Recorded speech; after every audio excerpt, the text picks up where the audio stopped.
বিশেষ করে শিরিক মুক্ত, বেদাত মুক্ত, কুরআন সুন্নাহ ইজমা এবং কিয়াস ভিত্তিক এদেশে তরিকত চর্চার যে সম্রাটগণ রয়েছেন, সকল সম্রাটগণ আজকে মঞ্চে উপস্থিত রয়েছেন। আজকে ফুলতলি দরবারের সাহেব কেবলা, আমাদের সারসি দরবার হুজুর কেবলা সহ সোনাখান্দার দরবারের সহ অসংখ্য দরবারের আজকে ওলামায়ে কিরামগণ উপস্থিত রয়েছেন। আমি ছোট্ট একটি কথা বলে আমরা শেষ করব। বাংলাদেশ দীর্ঘদিন একটি সরকারের অধীনে থাকার পরে আলহামদুলিল্লাহ দেশের ছাত্র জনতার আন্দোলনের পর এদেশের সাধারণ মানুষের সম্পৃক্ততা এই আন্দোলনে যুক্ত হবার পরে এদেশের আউলিয়া কিরামের দোয়ার বদৌলতে আমরা একটি স্বাধীন সার্বভৌম রাষ্ট্রের স্বাদ গ্রহণ করতে যাচ্ছিলাম।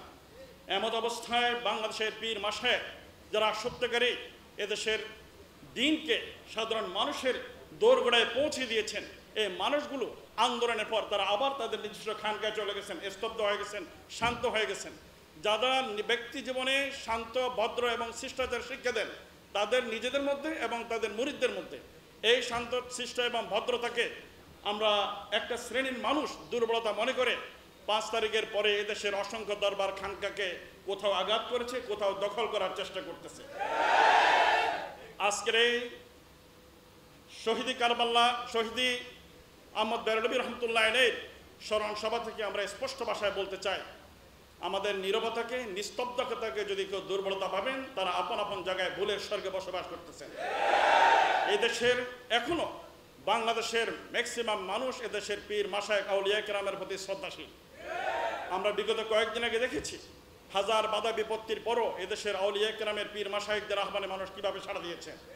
আবার যখন প্রয়োজন হবে ইনশাল্লাহ এদেশের সমস্ত উলামায়ে কিরাম পীর মাশায়েখদের নেতৃত্বে আবার ঐক্যবদ্ধ হবে ইনশাল্লাহ। আমি আপনাদের সকলের প্রতি একটি বিনীত অনুরোধ করব, রাসূল করিম সাল্লাল্লাহু আলাইহি ওয়াসাল্লাম সাহাবীদের ব্যাপারে যে আল্লাহ পাক আয়াত নাযিল করেছেন, আশিদ্দাউ আলাল কুফফার রুহামাউ বাইনাহুম, আমরা পরস্পরের প্রতি ঐক্যবদ্ধতার সাথে আমরা শ্রদ্ধাশীল থাকব। আমরা যতটা কাছাকাছি আসার জন্য আমরা সর্বোচ্চ চেষ্টা করব। পাশাপাশি কোনো বাতিল যেন আমাদের এই সুন্নিয়তের মার্কাজগুলোকে ধ্বংস করতে না পারে সেদিকে আমাদের সর্বোচ্চ সজাগ থাকতে হবে। আমি সকলকে সালাম জানিয়ে আমি আমার বক্তব্য শেষ করছি। আসসালামু আলাইকুম রাহমাতুল্লাহ। মোবারকবাদ জানাচ্ছি অধ্যক্ষ মাওলানা ইজহারুল হক সাহেবকে। এ পর্যায়ে বক্তব্য নিয়ে আসার জন্য অনুরোধ করছি ফেনী সিরাজিয়া দরবারের পীর সাহেব হজরত মাওলানা মুহিবুল ইসলাম।